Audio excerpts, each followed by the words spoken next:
अल्हम्दुलिल्लाहि रब्बिल आलमीन वस्सलातु वस्सलामु अला रसूलिल करीम अम्मा बाद फ़अऊज़ु बिल्लाहि मिनश शैतानिर रजीम बिस्मिल्लाहिर रहमानिर रहीम वमन युज़िलानि मिन्नार व उदखिलल जन्नत फ़क़द फ़ाज़ वमल हयातुद दुनिया इल्ला मताउल गुरूर।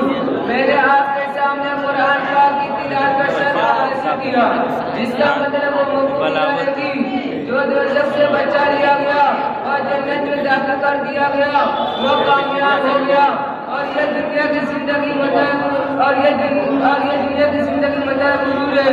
तालाब की एक नदी से मछली पानी में नरम चारा देखकर इसकी तरफ लगी और उस चारों को पाना चाहा कि अचानक एक बड़ी मछली आई और बोली, अरे बहन तू ऐसा न कर, वो चारा मत खा।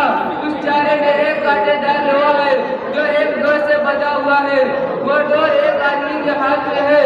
आदमी इस इंतजार में है कि तू इस चारे को खाए, कांटा तेरे हलक में फंसे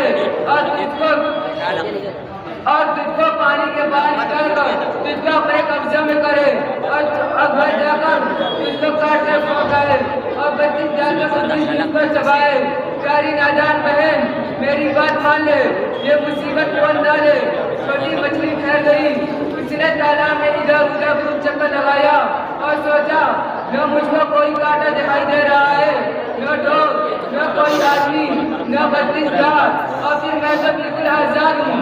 जरा सी देर में कहाँ से कहाँ चली जाती हूँ। मछली सोचती रही बिलाकर उसे न रहा गया। उसने वह चारा निकल लिया और फिर वही हुआ जिसकी खबर बड़ी मछली ने दी थी। इस तरह अल्लाह ने अपने महबूब रसूलों को भेजकर इंसानों का आगाह किया कि इंसानों, तुम्हारी यह दुनिया की जिंदगी सब कुछ नहीं है, बल्कि इसके बाद भी एक दुनिया है जो कभी खत्म न होने वाली है।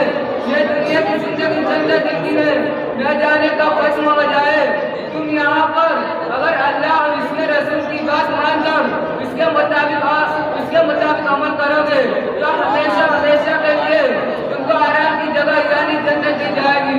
और अगर छोटी मछली की तरह गफलत और लापरवाही, ज़ियादत और हिस्से से काम लिया, रसूलों की बात न मानकर अपनी समझ से काम लिया और अपनी मर्जी के मुताबिक जिंदगी गुजारी तो एक न एक दिन तुमको मौत आ जाएगी और अपने एक एक अमल का हिसाब देना होगा और तुमको हमेशा की तकलीफ वाली जगह यानी जहन्नम में जाना पड़ेगा। मौत के बाद वाली जिंदगी का नाम दिया आखिरत है। जिन लोगों ने नबियों और रसूलों की बात मानी और उनके बताए रास्ते पर चले वो कामयाब हुए, और जिन्होंने बात न मानी सरकशी से वो नाकाम हो गए। अल्लाह का शुक्र है कि हम मुसलमान हैं और आखिरत में यकीन रखते हैं, लेकिन आज ज्यादातर मुसलमान दुनिया वालों की तरह दुनिया की जिंदगी में फंस गए हैं और आखिरत को भुला बैठे हैं। यही वजह है कि हम परेशान हैं। हमको आखिरत का यकीन रहे, लेकिन ये यकीन बहुत ही कमजोर है। हमारी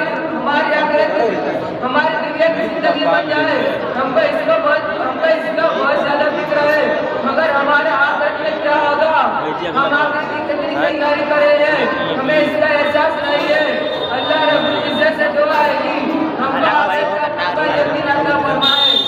आमीन।